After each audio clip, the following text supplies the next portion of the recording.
பக்தி மேலாவின் தோழர் தோழிகள் அனைவருக்கும் வணக்கம். நம்ம ஷீரடி சாய்பாபாவுடைய கதையை தொடர்ந்து கேட்டுட்டு வரோம். அந்த வரிசையில் இன்னைக்கு பாபாவின் கயா பயணம், ஆடுகளின் கதை, இது 2 தலைப்பை பத்தி தான் பார்க்க போறோம். இந்த அத்தியாயத்துல ஷாமா, காசி, பிரயாகை, கயா முதலிய இடங்களுக்கு பயணம் செல்வதையும், பாபா எஞ்ஞனம் அவருக்கு முன்னால் சென்று அங்கிருந்தார் என்பதையும் விளக்குது. மேலும் 2 ஆடுகளை பற்றிய பாபாவின் பழைய நினைவுகளையும் விவரிக்கிறது.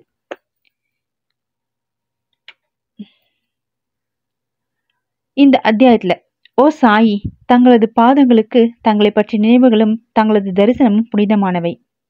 அவை எங்களை கர்ம தலைகளிலிருந்து விடுவிக்கிறது. எங்களுக்கு தங்கள் ரூபம் தெரியாமல் இருந்தாலும் இப்போதும் அடியவர்கள் தங்களை நம்பினால் பிரதிச்சயமான அனுபவங்களை உடனே தங்களிடமிருந்து பெறுகிறார்கள். கட்புலனுக்கு தென்படாத சூட்சுமமான நூலால் தாங்கள் அருகிலும் தொலைவிலும் உள்ள பக்தர்களை தங்கள் பாத கமலங்களுக்கு ஈர்த்து இழுத்து அன்பும் பாசமும் உள்ள தாயாரை போல் அரவணைக்கிறீர்கள். தாங்கள் எங்கு இருக்கிறீர்கள் என்பதை அடியவர்கள் அறியவில்லை என்றாலும் தாங்கள் அவர்களின் அருகிலேயே இருந்து அவர்களுக்கு உதவி புரிந்து ஆதரிக்கிறீர்கள் என்பதை கடைமுடிவாக அவர்கள் உணர்ந்து கொள்ளும்படி அவ்வளவு சாமர்த்தியமாக நூலை இழுக்கிறீர்கள். தங்கள் அகங்காரகத்தின் காரணமாக புத்திசாலிகள், அறிவாளிகள், கற்றறிந்தோர் இவர்கள் எல்லோரும் சம்சார குழியில் விழுகிறார்கள். ஆனால் மிகவும் ஏழ்மையான சாதாரண பக்தர்களை தங்கள் சக்தியினால் காப்பாற்றுகிறீர்கள். ஆன்மஸ்வரூபமாக யாரும் அறியாதபடியும் எல்லா லீலைகளையும் புரிந்துவிட்டு அவற்றுடன் எவ்வித தொடர்பும் இல்லாதது போல் தோற்றமளிக்கிறீர்கள். தாங்களே செயல்களை செய்கிறீர்கள், ஆனால் செய்யாதவரை போன்று காட்சியளிக்கிறீர்கள். ஒருவருக்கும் ஒருபோதும் தங்கள் வாழ்க்கையை பற்றி தெரியாது. எனவே எங்களது பாவங்களை போக்கும் எங்களுக்கு உண்டான சிறந்த வழி மனம், மொழி, மெய் இவற்றால் தாங்கள் பாத விரதங்களை சரணடைந்து தங்களது நாமத்தை எப்போதும் ஸ்மரணம் செய்வதே ஆகும். அடியவர்களின் ஆசைகளை தாங்கள் பூர்த்தி செய்கிறீர்கள். பற்றற்றவர்களுக்கு பேரார்ந்த பெருநிலையை அளிக்கிறீர்கள். தங்கள் இனிமையான பெயரை ஸ்மரணம் செய்வதே அடியவர்களுக்கு மிக மிக எளிதான சாதகமாகும்.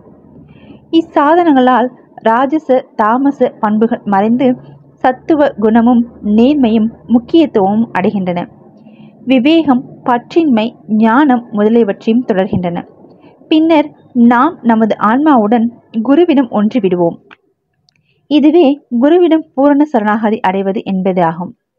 நமது மனம் அமைதியையும் சாந்தியையும் பெறுவதே இதற்கான ஒரே நிச்சயமான அடையாளங்களாகும். இச்சரணாகதி, பக்தி, ஞானம் இவற்றின் பெருமை தனித்தன்மை வாய்ந்தது. ஏனெனில் அமைதி, பற்றின்மை, புகழ், முக்தி முதலியவை அதை தொடர்ந்து வருகின்றன. ஒரு அடியவரை பாபா ஏற்றுக்கொண்டால் அவரை அவர் தொடர்கிறார். இரவும் பகலும் வீட்டிலும் வெளியிலும் அவருடனே இருக்கிறார். அவர் விரும்பியவாறு எங்கு வேண்டுமானாலும் செல்லட்டும். அறிவு கெட்டாத வகையில் ஏதாவது ஒரு ரூபத்தில் அவருக்கு முன்பாக சென்று பாபா அங்கு இருக்கிறார். இத கதையை விளக்குறதுக்கு தான் இந்த கீழே இருக்க கதையை நம்ம பார்க்க போறோம். கயா பயணம். காஹா சாஹிப் தீஷித் சாய்பாபாவுக்கு அறிமுகப்படுத்தப்பட்ட சில நாட்களுக்கு பிறகு தனது மூத்த மகன்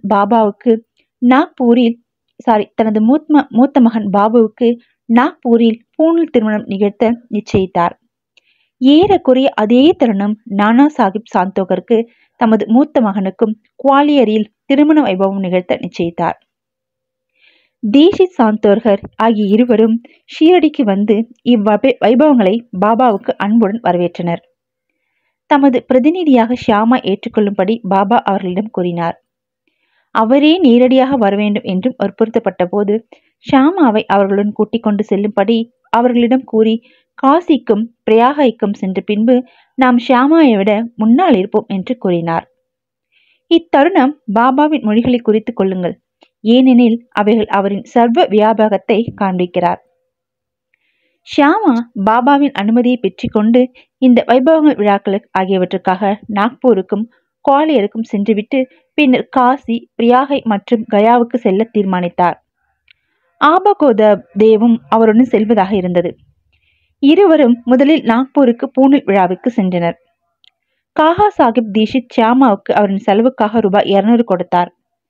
பின்னர் அவர்கள் குவாலியருக்கு திருமண வைபவத்துக்காக சென்றனர். அங்கே நானா சாஹிப் சாந்தோக்கர் ஷியாமாவுக்கு 100 ரூபாயும் அவரது சம்பந்தியான ஜடார் 100 ரூபாயும் கொடுத்தனர். பின்னர் ஷியாமா காசி, அயோத்தி முதலிய இடங்களுக்கு சென்றார். காசியில் ஜடாரின் அழகான லட்சுமி நாராயணர் கோவிலிலும், அயோத்தியில் ராமர் கோவிலிலும் ஜடாரின் மேனேஜரால் நன்கு வரவேற்கப்பட்டார். அவர்கள் ஷியாமா, கோதே ஆகிய அயோத்தியில் 21 நாட்களும், காசியில் 2 மாதங்களும் தங்கியிருந்தனர். பின்னர் அங்கிருந்து கயாவுக்கு புறப்பட்டனர். கயாவில் பிளேக் பரவியிருக்கிறது என்பதை ரயிலில் அவர்கள் கேள்விப்பட்டுவிட்டு மனக்கிலேசம் அடைந்தனர். பயந்தாங்க. இரவில் கயா ஸ்டேஷனில் இறங்கி தர்மசாலையிலும் தங்கினார்கள். காலையில் கயாவால் யாத்திரைகளுக்கு உணவும் இருப்பிடம் அளிக்கும் அந்தனர் இங்கு வந்து யாத்திரைகளுக்கு எல்லாம் முன்னரே புறப்பட்டு விட்டனர். நீங்களும் சீக்கிரம் புறப்படுவது நல்லது என்றார்.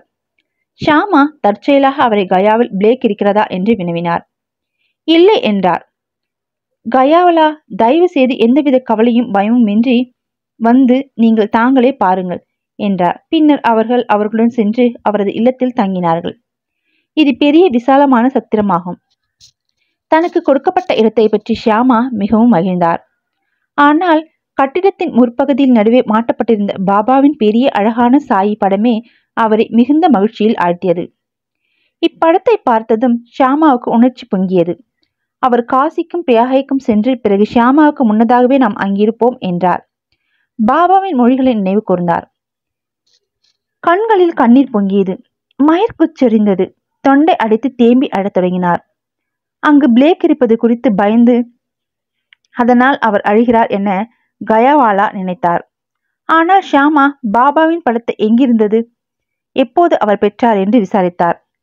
கயாவுக்கு வரும் யாத்திரைகளின் வசதிகளை கவனித்துக் கொள்வதற்காக அவருக்கு 200 அல்லது 300 ஏஜென்ட்டுகள் மண்மாடியிலும் புண்டாம்போயிலும் வேலை செய்தாகவும் அவர்களிடமிருந்து பாபாவின் புகழை கேள்விப்பட்டதாகவும் கூறினார். பின்னர் ஏறக்குறைய 12 ஆண்டுகளுக்கு முன்னரே அவர் ஷீரடிக்கு சென்று பாபாவின் தரிசனத்தை பெற்றார். அங்கு ஷியாமாவின் வீட்டில் தொங்கப்பட்டிருந்த பாபாவின் படத்தை பாபாவின் அனுமதி பெற்று ஷியாமா அவருக்கு கொடுத்தார். இது அதே படம்தான். இந்த முந்தைய நிகழ்ச்சியை ஷியாமா அப்போது நினைவு கூர்ந்தார். முன்னால் தனக்கு பணிவன்பு புரிந்த அதே ஷியாமா தான் தனது விருந்தினர் என்று தெரிந்தவுடன் கயாவாலாவுக்கு மகிழ்ச்சி கரை காணவில்லை. பின்னர் அவர்கள் இருவரும் அன்பையும் சேவையும் பரிமாறிக்கொண்டார்கள். மிக மிக உற்சாகத்துடனும் மகிழ்ச்சியுடனும் இருந்தனர். கயாவாலா அவருக்கு சரியான ராஜோபசாரம் செய்தார். அவர் பெரும் பணக்காரர். தான் ஒரு பல்லக்கில் அமர்ந்து யானையின் மேல் ஷியாமாவை அமர செய்து அவரது தேவை சௌகரியங்கள் அனைத்தையும் கவனித்துக் கொண்டார். இக்கதையின் நீதியாவது பாபாவின் மொழிகள் வார்த்தை அப்படியே உண்மையாகின்றன. இக்கதையின் நீதியாவது பாபாவின் மொழிகள் வார்த்தைக்கு வார்த்தை அப்படியே உண்மையாகின்றன. தமது அடியவர்களால் அவர் கொண்டுள்ள அன்பு எல்லையற்றதாகும். அதை விட்டுவிடுவோம். அவர் எல்லா ஜீவராசிகளையும் கூட சமமாக நேசித்தார். ஏனெனில் அவர்கள் பால் தாம் ஒன்றியவராக நினைத்தார். அதுக்கு எடுத்துக்காட்டு இந்த பின்னாடி வர கதை. 2 ஆடுகள். ஒரு முறை லவுண்டியில் இருந்து பாபா திரும்பி வந்து கொண்டிருக்கும் போது ஆட்டு மந்தை ஒன்றை கண்டார். அவைகளில் 2 அவரின் கவனத்தை கவர்ந்தன. அவைகளும் சென்று அவற்றை தடவி கொடுத்து அன்பு செலுத்தி அவைகளை 32க்கு விலைக்கு வாங்கினார். பாபாவின் இந்த செயலை கண்டு பக்தர்கள் ஆச்சரியமுற்றனர். இவ்வியாபாரத்தில் பாபா ஏமாற்றப்பட்டு விட்டார் எனவும், ஒரு ஆடு ரூபாய் 2 வீதம் அல்லது அதிகபட்சம் ரூபாய் 3 அல்லது ரூபாய் 4 வீதம், 2 ஆடும் ரூபாய் 8 மட்டுமே பெறும் எனவும் நினைத்தனர். அவர்கள் இதற்காக பாபாவை கடிந்து கொண்டனர். ஆனால் பாபா அமைதியாகவும் மகிழ்ச்சியாகவும் இருந்தார். ஷியாமாவுக்கும் தாதயா கோதாவுக்கும் அதற்கு விளக்கம் கேட்டனர். தமக்கென வீடும் கவனிக்க குடும்பமும் இல்லாதபடியால் தாம் பணத்தை சேமிக்க கூடாது என்று அவர் கூறினார். தமது செலவில் 4 ஷேர் பருப்பு வாங்கி ஆடுகளுக்கு அளிக்கும்படி கூறினார். இது முடிந்த பின் பாபா அவ்வாடுகளை மந்தையின் சொந்தக்காரருக்கு கொடுத்துவிட்டு ஆடுகள் பற்றிய தமது பழைய ஞாபகத்தையும் கீழ்கண்டவற்ற கதையையும் கூறினார். ஓ ஷியாமா தாத்தையா, இவ்வியாபாரத்தில் நான் ஏமாற்றப்பட்டு விட்டேன் என நீங்கள் நினைக்கிறீர்கள். கிடையாது. அவைகளின் கதையை கேளுங்கள். அவைகளின் முந்தைய பிறவியில் மனிதர்களாய் இருந்தனர். எனது நண்பர்களாய் இருந்து எனது அருகில் அமரும் நல்ல அதிர்ஷ்டம் பெற்றிருந்தனர். அவர்கள் ஒரு தாய் மக்கள். முதலில் ஒருவரை ஒருவர் நேசித்தனர்.